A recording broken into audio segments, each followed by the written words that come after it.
আমরা বর্তমানে রয়েছি উজিরপুরের যে গুঠিয়া মসজিদ খ্যাত, অবশ্য এই মসজিদের নাম কিন্তু গুঠিয়া মসজিদ না, এটার নাম হলো বাইতুল আমান জামে মসজিদ। আমি রয়েছি এবং আমার সাথে বন্ধু বেলাল। এটা হলো সেই মসজিদের যে সামনের যে পুকুরটা, এগুলো সেই পুকুর, এবং এটাই হলো অজুখানার জন্য যেটা ব্যবহৃত হয়।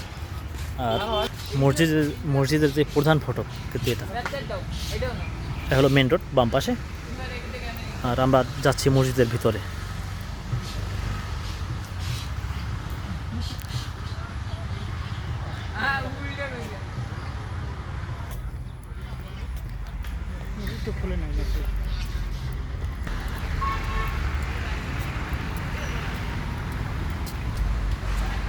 আমি এবং সাথে বন্ধু বেলাল, আমরা আজকে এখানে আসরের নামাজ পড়ব।